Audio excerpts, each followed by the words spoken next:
అప్పుల బాధలు వెంటాడుతున్నాయా? అయితే 6 JVR వారి జాతిరత్నాలు ధరించండి. అందరికీ నమస్కారం. నేను మీ కట్ట కార్తీక్. రష్యా ఉక్రెయిన్ మధ్య అణుయుద్ధం స్టార్ట్ కాబోతుందా?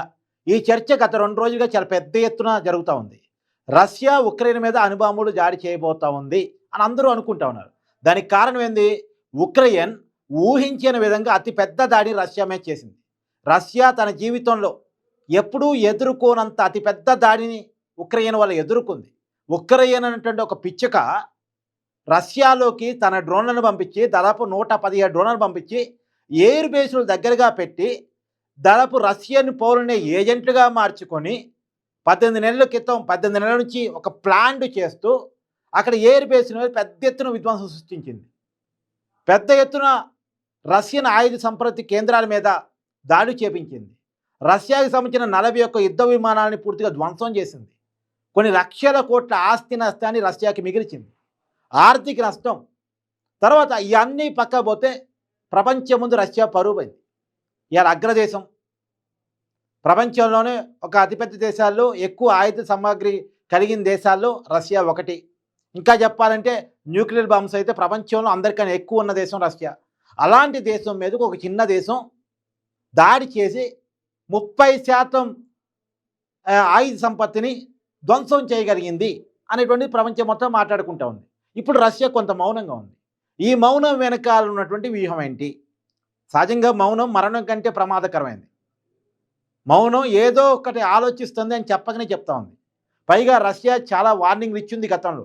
ఖచ్చితంగా సందర్భం వస్తే యుద్ధం చేయటానికైనా న్యూక్లియర్ బాంబ్స్ ఉక్రెయిన్ మీద వదలటానికైనా మేము ఏమాత్రం వెనకాడమని గతంలో వార్నింగ్లు ఇచ్చింది. కానీ ప్రజలారా, నేను అనుకోవటం వస్తున్న మీడియా కథనాల ప్రకారం న్యూక్లియర్ మీద రష్యా అణుయుద్ధం చేయబోతుందనో న్యూక్లియర్ బాంబులు వదులుతుందనో నేను అనుకోవట్లేదు.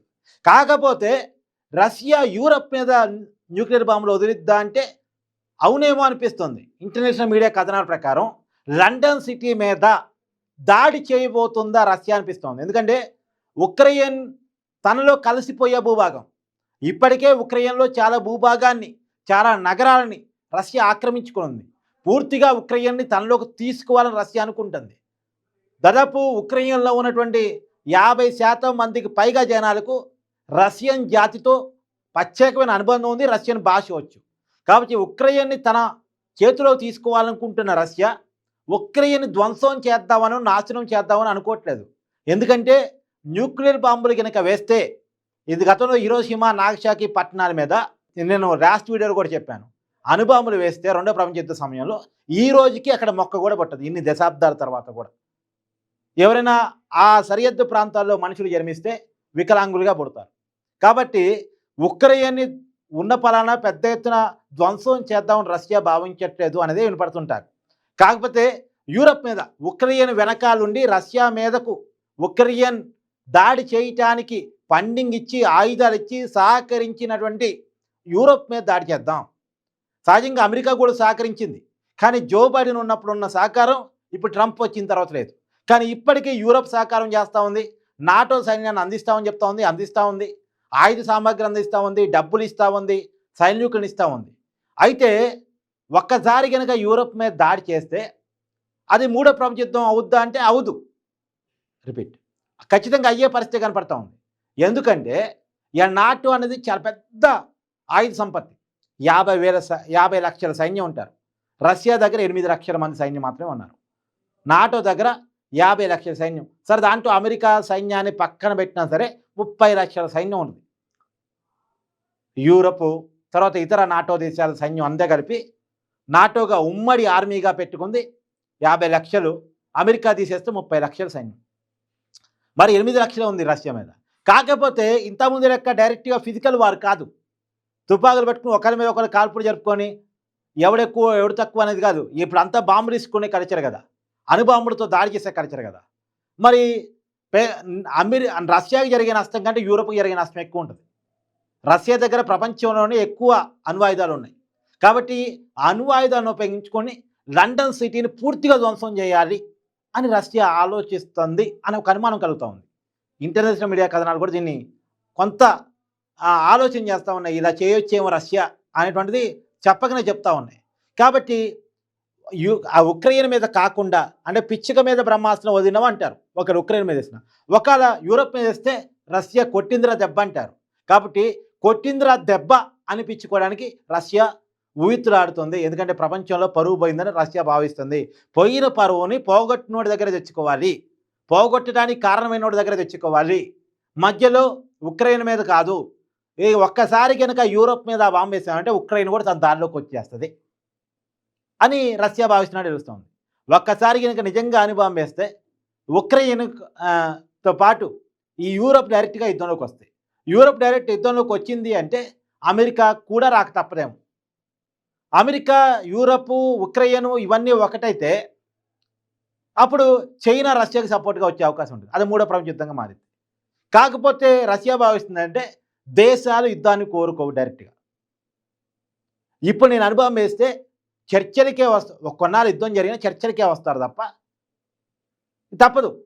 నా అస్తిత్వం, నా పరువు ఇక తప్పో ఒప్పో తెగిద్దాం అనే దాన్ని పుతిన్ నమ్ముకుంటున్నాడా?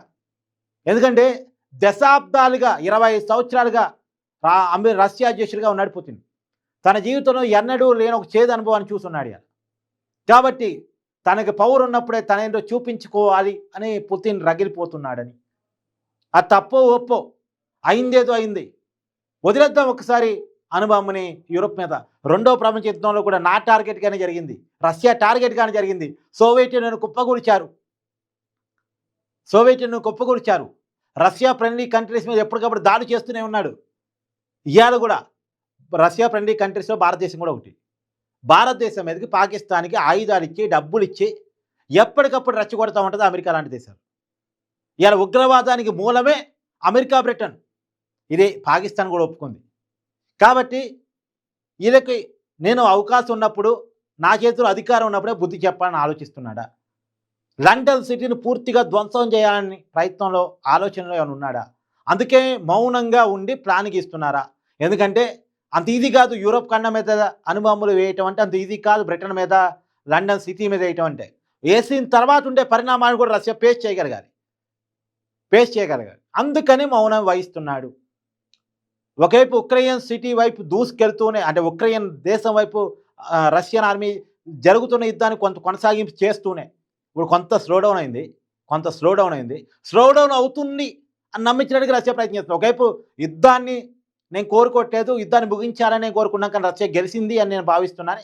ఒకవైపు వాళ్ళు యుద్ధం చేసి, అంటే ఒకవేళ ఉక్రెయిన్ దాడి చేసినప్పటికీ కూడా రష్యా పెద్దగా వెంటనే రియాక్ట్ కాలే, మౌనంగా ఉంది.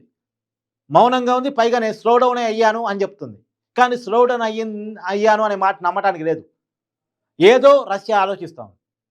ఇప్పుడు అంతర్జాతీయ మీడియా కథనాలు కూడా దీన్ని ధృవీకరిస్తుంది. రష్యా ఇంకేదో ప్లాన్ చేస్తుంది కాబట్టి నార్త్ కొరియా కిమ్ జాంగ్తో భేటీ అయింది. ఇలా పుతిన్ కిమ్ జాంగ్తో ఎందుకు భేటీ అయి ఉంటాడు? ఏదో ప్లాన్ చేస్తున్నారు కాబట్టి. ఆ ప్లాన్ ఉక్రెయిన్ మీద కాదు, యూరోప్ మీద, లండన్ సిటీ మీద. మరి చూడాలి. ఏదేమైనా అందరూ జాగ్రత్తగా ఉండాల్సిన సమయం ఇది. యుద్ధం ఎవరికీ మంచిది కాదని భారత్ చెప్తుంది. రష్యాతో మంచి సంబంధాలు ఉన్నప్పటికీ కూడా ఎవరి వైపు ఉండకుండా, యుద్ధం ఎవరికీ మంచిది కాదు, ఎక్కువ నష్టం ఎవరికి, తక్కువ నష్టం ఎవరికి అంచనా తప్ప అందరికీ నష్టం, జనానికి నష్టం, ధన ప్రాణ నష్టం తీవ్రంగా ఉంటుంది అనేటువంటిది భారతదేశం ప్రధానంగా చెప్తున్నటువంటి మాట. చూద్దాం ఏం జరగబోతుంది, జియోగ్రాఫికల్ పాలిటిక్స్ ఎలా ఉండబోతాయి. నిజానికి ట్రంప్ కూడా ఇన్వాల్వ్ అయ్యి పుతిన్కి ఫోన్ చేసినట్టు ఇప్పటికే వార్తా కథనాలు వస్తున్నాయి. కానీ ట్రంప్ చెప్పిన పుతిన్ మీరు మధ్యవర్తిత్వం వహించొద్దు, మీరు సంబంధం లేదు, నేను చేయగలిగింది నేను చేస్తాను అని చెప్పేసి పుతిన్ ట్రంప్కి చెప్పాడు అన్నటువంటి కథనాలు కూడా ఇంటర్నెట్ మీడియాలో వస్తున్నాయి. మరి ట్రంప్కి అంత సీరియస్గా చెప్పాడు పుతిన్ అని వార్తా కథనాలు నిజమైతే పుతిన్ చాలా సీరియస్గా ఉన్నట్టే లెక్క. చూద్దాం పుతిన్ ఏం చేస్తాడు అనేది.